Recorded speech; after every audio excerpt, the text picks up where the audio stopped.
Hi Sagittarius, welcome to your love reading for June. Thank you for being here with me. I appreciate you. I read from experience, not just intuition. So if you're navigating love, heartbreak, or healing, you're in the right place. Take what resonates, leave the rest. This is not for everyone, so please don't make it fit. Please take what is yours and leave the rest. If it is for you, you'll absolutely feel it.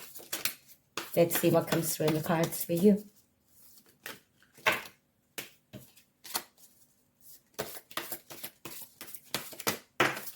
Ooh.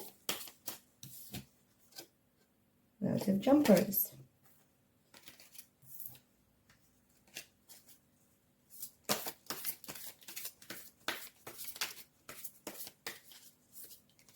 Let's see what Spirit has to share with you.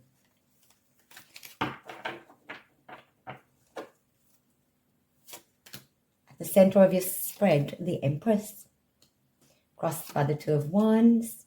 At your root, the Eight of Cups. In your recent past, the Ace of Pentacles. On your conscious, the Queen of Swords. In your near future, the Hermit. On your path, 10 of Swords, Justice, 6 of Wands, and the 7 of Pentacles.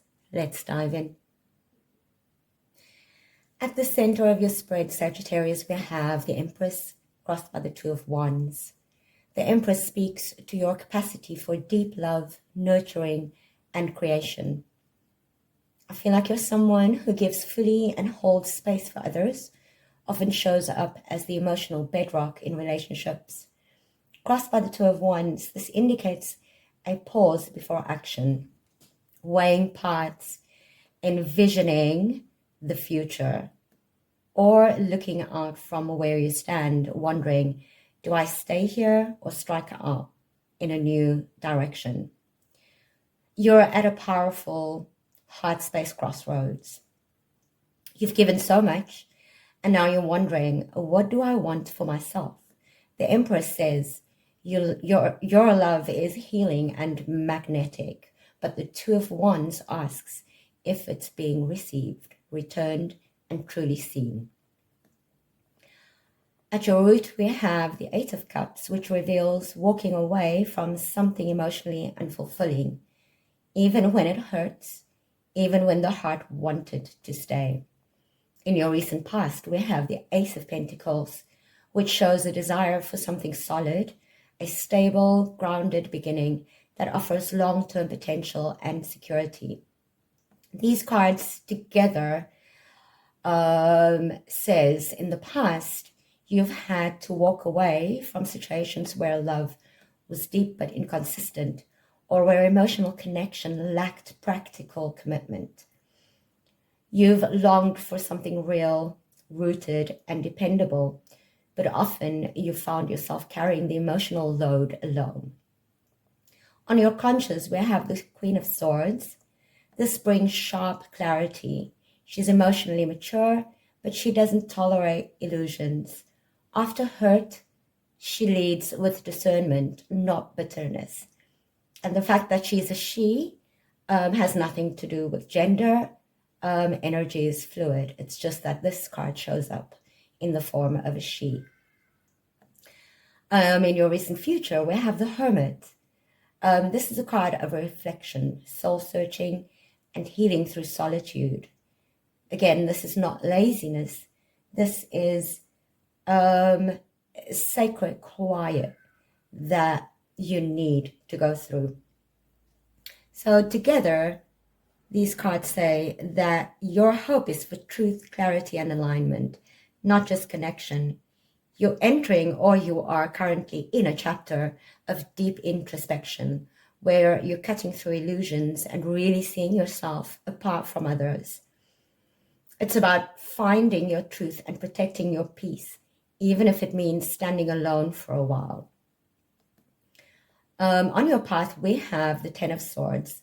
You've been through emotional devastation, perhaps betrayal, a harsh ending, or a painful truth.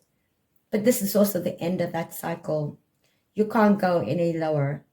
The dawn is near. In your hopes fears, the energy around you, we have the Justice card. Others are mirroring karmic balance right now. There may be someone in your orbit facing consequences for past actions, or you're finally getting your due. This can also represent a person who is fair, honest, or now trying to be. In your hopes and fears, we have the Six of Wands. I feel like you hope to be seen, valued, and recognized, not for what you give, but for who you are. Perhaps your fear is that your worth is only acknowledged once you've gone, once you're gone, or once it's too late. Then in your final outcome, we have the Seven of Pentacles, a time of reflection and slow growth. This is a deep reaping what you sow phase. You may not have all the answers yet, but you're building a future from intention, not reaction. Overall, Sagittarius, you're someone who has loved wholeheartedly, even when it cost you. I feel like you're at a soul-defining fork in the road, torn between familiar patterns and a calling towards emotional sovereignty. The path ahead isn't loud, it's quiet, intentional, and healing. You'll begin to understand what love looks like for you, not through sacrifice, but through mutuality. You're stepping out of survival mode in love and into self-honoring. That is beautiful, Sagittarius. Keep going, and you've got this. And thank you for being here with me again. I appreciate you as always. This message comes from my heart to yours. Please be gentle with yourself. And please comment, subscribe, and let me know in the comments what resonated for you.